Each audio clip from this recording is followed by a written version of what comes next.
नमस्कार दोस्तों, हमारे साथ आईपीएस आनंद मिश्रा जी हैं और आज के डेट में ये गरीबों के मसीहा कहे जा रहे हैं। तो सर आपका बहुत बहुत धन्यवाद जो कि हमारे आप चैनल में आए हुए हैं। धन्यवाद बाबू, थैंक यू सर। सर मेरा पहला सवाल ये है कि आखिर क्या वजह थी कि आप आईपीएस का पोस्ट को इस्तीफा देकर चुनावी मैदान में उतर गए? कि नहीं, चुनावी मैदान मतलब ऐसा नहीं कहा जाए। आईपीएस का पोस्ट इस्तीफा दे, इसका रीज़न देखिए ऐसा है कि उस पोस्ट पे रहते हुए जीवन को एक 360 डिग्री देखने का मौका मिला और ये भी दिखा कि बहुत सारी चीज़ें हैं जो कि अवसर की कमी के कारण से कहीं दब जा रहे हैं। और स्पेशली जब हमारे अपने क्षेत्र और बिहार की बात आती है तो सबसे ज़्यादा मुझे दिखा कि कोई सही मार्गदर्शन के अभाव में हमारे यहाँ अवसर नहीं बन रहा है, जिसके चलते हमारी सारी प्रतिभाएँ दब जा रही हैं। तो ये किसी को आगे आना पड़ेगा। तो मुझे लगा कि ये एक ग्रेटर कॉलिंग है। मैं ऑलरेडी पब्लिक सर्विस में था, अभी भी पब्लिक सर्विस में ही रहूँगा। बस मेरे लिए देखिए चुनावी मैदान सही शब्द नहीं होगा, मुझे एक सोशल सर्विस के भाव से आया हूँ और उसके लिए राजनीति सिर्फ एक आधार मात्र है, एक प्लेटफॉर्म है जिस पे चढ़ के हम लोग सोशल काम करने की कोशिश करेंगे। दूसरा सवाल ये है कि जब आपको पता चला कि आपको बीजेपी से टिकट नहीं मिला है तो उस वक्त आप क्या सोच रहे थे? उस वक्त का क्या सीन था आपके पास? नहीं देखिए, ये ज़रूर था क्योंकि मैं हमेशा चाहता था कि मैं एक विचारधारा से आता हूँ, इसको थोड़ा दूर रखते हैं, हाँ, थोड़ा विचारधारा से आता हूँ तो ज़रूर एक सांगठनिक आपको जब शक्ति मिलती है तो काम आसान हो जाता है जी। तो ये शायद मेरी गलत सोच थी। तो हमेशा मेहनत करने का रास्ता ही बेहतर रास्ता होता है और सही मायने में आपकी नेतृत्व की क्षमता तभी उभर के आती है जब आपके पास ऐसा कोई रेडीमेड प्लेटफॉर्म नहीं होता। तो शुरुआती कुछ मिनट्स मुझे अजीब लगे थे, लेकिन उसके बाद तो इसके बाद मेरे को थोड़ी देर बाद ये समझ में आ गया कि शायद ये एक बढ़िया मौका है जहाँ पे आपको अपनी काबिलियत पे बढ़ने के लिए एक सुयोग मिलेगा। आपको जिंदाबाद नहीं। आपको बीजेपी से कितना हद तक उम्मीद था कि आपको बक्सर लोकसभा से सीट मिल जाएगा? देखिए, हम लोग टिकट के ही इर्द गिर्द ना घूमे क्योंकि टिकट से कोई सांसद नहीं बनता, वोट से बनता है जी, है ना। तो कितना उम्मीद था नहीं था वो सब वो कह के किसी के ऊपर फिर बात आएगी, कौन बोला था, क्यों बोला था, तो उसका विश्लेषण करने से अच्छा है हम भविष्य का विश्लेषण करके आप करना क्या चाहते हैं। आप बक्सर को किस नज़र से देखना चाहते हैं?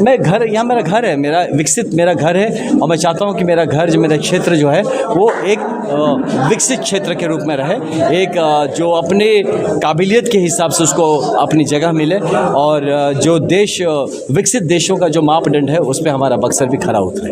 अगर आप जीत जाते हैं तो बक्सर को विकास करने में आपका मुख्य 5 कार्य क्या होगा?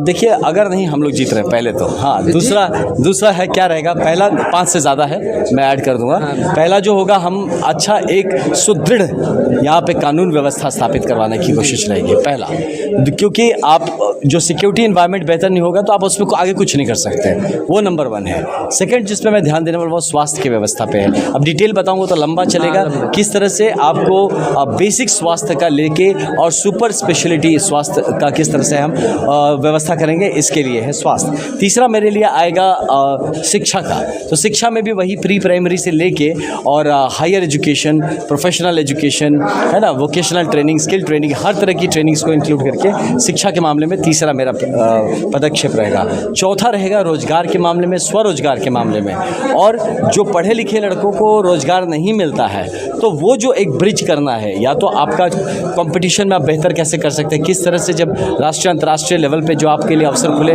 उस पर आप खरे उतर सकते हैं, उसकी तैयारी करना। तो ये सब है मेरा एक कारण, एक रीज़न है। चौथा भाई, पांचवा अगर आप मुझसे पूछे कि इसके बाद आप क्या करना चाहेंगे तो कहीं ना कहीं मैं खेल व्यवस्था जो है, एक है ना हमारा स्पोर्ट्स, हमारे गांव में अभी तक एक भी खेल मैदान नहीं है। हमारे गांव के युवा बहुत सारे क्रिकेटर बनना चाहते हैं, लेकिन वही अवसर की बात करें तो के अभाव में नहीं हो पाता। स्पोर्ट्स का जो मेरा अपना पर्सनल जो विजन और मेरा जो अपना सपना है कैसे हम बढ़ेंगे, कि हर गांव में कम से कम एक प्लेग्राउंड होना चाहिए, ठीक है। उसके लिए हम लोग सारा as a team, right from आपका वार्ड पार्षद, जो वार्ड कमिश्नर से लेके और MP तक सब मिला के एक हम टीम बन के काम करेंगे। ये पॉसिबल है कि हर गांव में एक खेल का मैदान होना चाहिए, हर पंचायत लेवल पे एक मिनी स्टेडियम होना चाहिए, और कम से कम जिला स्तर पे या हमारे लोकसभा जो संसदीय क्षेत्र है उस स्तर पे एक ओलंपिक साइज स्टेडियम होना चाहिए, जिससे कि आप किसी भी क्षेत्र में, किसी भी खेल में जो आगे बढ़ना चाहता है, और साथ में आपके NIS कोच भी होने होंगे। सिर्फ आपको खेल का मैदान खोल देने से नहीं होगा, कोच भी होगा जो आपको जो क्रिकेटर बनना चाहता है क्रिकेट के कोच हो,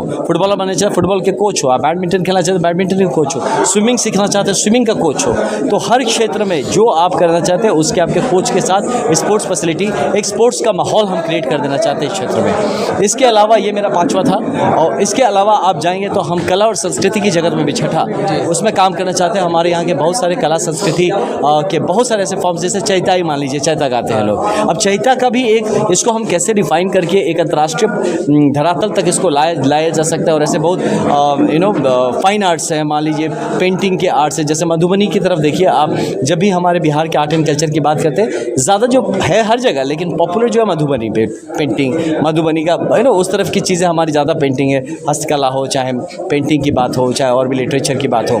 तो इस क्षेत्र में इस पर हमें काम करना है, इस पर रिसर्च करना है, और यहाँ हमारे जो छुप गए हैं, दब गए हैं, खो गए हैं, इन सबको निकाल के हमें एक नया अपना जो सम्मान कह लीजिए, एक स्वाभिमान कह लीजिए इस क्षेत्र का, उसको भी स्थापित करना है। और इसके बाद कला और संस्कृति के बाद जो मैं कहूँगा, जो शायद कहीं पैरेलल भी चले, वो है अध्यात्म का सेक्टर, कि हमारे ये पूरा क्षेत्र ही आध्यात्मिक सेक्टर है ना, आध्यात्मिक क्षेत्र है। तो यहाँ पे हम अध्यात्म के क्षेत्र में किस तरह से बहुत सारे सपने पहले भी देखे गए हैं, बहुत सारी योजनाएं बनी हैं, उन योजनाओं को हम कैसे पूरा कर सकते हैं, और उसमें कैसे ऐड कर सकते हैं कि जो श्री राम जी का सर्किट बनने की बात हो रही है, जो हमारा जो बात हुआ कि हम इसको एक पर्यटन के हिसाब से डेवलप करेंगे, और वो भी एक आध्यात्मिक पर्यटन के हिसाब से इसको हम किस तरह से विकास कर सकते हैं। तो इस तरह से ये बाकी जितने भी मैंने आपको बताए पहले के, सबको मिलाते हुए इसका अध्यात्म पे और अध्यात्म का इस पे, जो बाकी मैंने बताया आपको, स्वास्थ्य हो, चाहे शिक्षा हो, चाहे खेल कूद का हो, चाहे जॉब हो, एम्प्लॉयमेंट का, तो सबका अध्यात्म पर अध्यात्म का इस पे किस तरह से हम एक समागम करके आगे बढ़ सके। हमारी जो आध्यात्मिक एक जो पटल है, जो हम जिस पे खड़ी है ये धरती बक्सर की, तो इससे हम कैसे आगे बढ़ अपना परिचय पा सके। लोग यहाँ बक्सर को मिनी काशी बनाने की बात करते हैं, बनारस की बात करते हैं, यहाँ मैं इसका एकदम विरोध करता हूँ। बक्सर को बक्सर बनाना है, बक्सर किसी और के नाम से क्यों जाना? बक्सर के नाम से जाना, यस, बक्सर को बक्सर के नाम से जाना देगा, बक्सर को किसी और के नाम से हम क्यों जाना जाए। तो इस पे हमें काम करना है। और इसके अलावा बहुत सारा जो एक पैरेलल विंग हमारा चलेगा, वो है हमारा एग्रीकल्चर पे काम करना। हमारा जो किसान प्रधान हमारा क्षेत्र है, ये एक पैरेलल चलना पड़ेगा, क्योंकि आप देखिए 77% करीब, आप कुछ डेटा दिखाएंगे, 77% हमारे किसान जो अभी यहाँ पे है, वो सिर्फ जीने खाने के लिए किसानी करते हैं। सिर्फ 27% ही ऐसे लोग हैं जो किसानी करके कुछ अच्छा अपना बेहतर कर पा रहे हैं, बाकी सब बस चल रही है, जीवन इसके लिए कर रहे हैं। तो इसको हम कैसे बेहतर कर सकते हैं? किसान जब मजबूत होगा तभी हमारा समाज मजबूत होगा, समाज मजबूत होगा तभी हमारा क्षेत्र मजबूत होगा, तभी बिहार मजबूत होगा और देश मजबूत होगा। तो इसके लिए हाँ बस तो किसानों को लेके उसके बहुत सारे आयाम हैं किसान का। आप सीड से लेके इरिगेशन से लेके आप इलेक्ट्रिसिटी सप्लाई की बात कर लीजिए, आपके लिए मार्केट का अवेलेबिलिटी की बात कर लीजिए। ये सब चीज़ों को हम साथ में लेके जब बढ़ेंगे तभी जाके एक सर्वांगीण विकास की तरफ बढ़ेंगे। और इस सब का अगर कहेंगे कि छोटे में बोला जाए कि विकास, आपने विजन की बात की तो क्या होगा? हम अवसर, बक्सर में अवसर क्रिएट करने की बात होगी कि आप जो करना चाहे जीवन में उसमें आपके सामने अवसर है। ये ना रहे कि मेरे पास तो रास्ता ही नहीं था, जैसे आपने बताया कितने अच्छे क्रिकेटर थे, बन ही नहीं पाए, उभर ही नहीं पाए। ये अवसर सिर्फ क्रिकेट की बात नहीं, खेल की बात नहीं है, ये किसी क्षेत्र में आप व्यवसाय करना चाहें, अध्यात्म के क्षेत्र में जाना चाहें, आप नेता बनना चाहें, आप व्यवसायी करना चाहें, आप जो करना चाहें आप उसमें आपको अवसर मिले, तो ये हमारा एक ओवरऑल एक विजन रहेगा डेवलपमेंट।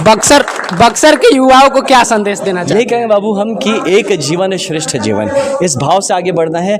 एक एक पल हमारा बहुत ज़रूरी है, इम्पोर्टेंट है, इसको एकदम वेस्ट नहीं करना है। और किसी के भी हम आलोचना में ना अपने आप को उलझाए, अपनी जवानी कुछ बनाने में लगाए, किसी का बिगाड़ने या किसी की आलोचना, किसी से लड़ने में नहीं। तो हम मिलके ही बक्सर, ये क्षेत्र, शाहाबाद और बिहार को बनाएंगे। तो मैं यही आप सबसे आवेदन करूंगा सारे युवाओं से कि सब लोग मिलिए और जितनी शक्ति है हम सकारात्मक ऊर्जा की तरफ यूज़ करेंगे। हम किसी की आलोचना नहीं करेंगे, किसी की बुराई नहीं करेंगे, किसी को नहीं गिराएंगे, हम अपना बक्सर और अपना बिहार बनाएंगे। और अंत में जाते जाते बक्सर के युवाओं और लोगों को 2 लाइन भोजपुरी में कुछ बता दीजिए। भोजपुरी तो पहले बोले तो हम पूरा भोजपुरी में बतियोले रहती। हाँ, तो ऐसा कौन बात, तो भोजपुरी माने हमने के देखा भोजपुरी मातृभाषा बा। यही हम कहब कि अपन भाषा के हमने के भाषा बोलो से भाषा पे बोलब कि अपन भाषा के हमने के जब ले सम्मान ठीक से ना दिया जा तब बाहरी के आदमी हमने के वो सम्मान ना दे। अपन भाषा के सम्मान दिहल जाओ, दूसरों के भाषा के सम्मान दिहल जाओ। यो ध्यान में रखा जाओ कि अपन माई के हमने के अगर इज्जत करता नहीं जा तो मतलब ही ना भइल कि हम केहू और के माई के हम इज्जत ना करें। तो सब माई के इज्जत करब जा, लेकिन अपन माई के हमेशा हमने के प्रधानता रही। और जहाँ रही जा भोजपुरी में बतियाई जा, जितना अपन आदमी मिले भोजपुरी में हमने के बात बढ़ाई जा। और आवे वाला टाइम में भोजपुरी बक्सर ये पूरा भोजपुर क्षेत्र हमने के जो शाहाबाद बाई और बिहार के नाम रोशन करी जा। बहुत बहुत धन्यवाद। धन्यवाद। जय हिंद।